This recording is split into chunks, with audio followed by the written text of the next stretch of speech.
Hello, আসসালামু আলাইকুম। আজকে আমি আপনাদের কালার করার কিছু কৌশল শেখাবো। তো আমি এখানে এনিমি কালার করা শেখাচ্ছি।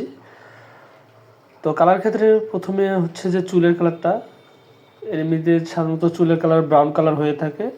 যেকোনো কালারই হয়ে থাকে, যাই হোক ব্রাউন কালারটা সবথেকে বেশি কমন হয়ে থাকে।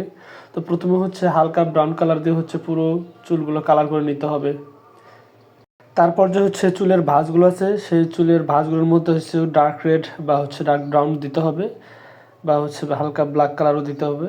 যাই হোক এরকম চুলের প্রতিটা ভাঁজ বোঝানোর ক্ষেত্রে ডার্ক কালার ব্যবহার করতে হবে এবং চুলের যে সাইডে যে হাইলাইট সেগুলোর মধ্যে একটু লাইট কালারই ব্যবহার করা লাগবে।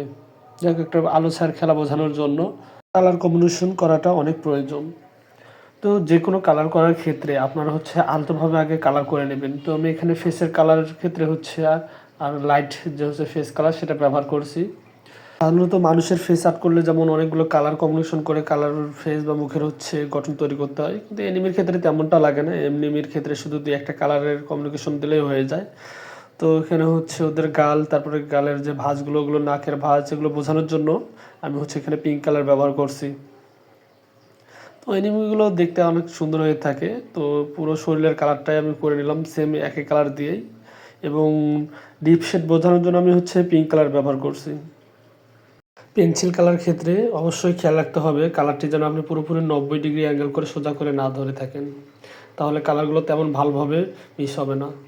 তো কালার করার ক্ষেত্রে অবশ্যই 45 ডিগ্রি অ্যাঙ্গেল করে বা 50 ডিগ্রি অ্যাঙ্গেল করে ধরবেন, তাহলে কালারগুলো সুন্দরভাবে একটার সঙ্গে আর একটা মিশে যাবে।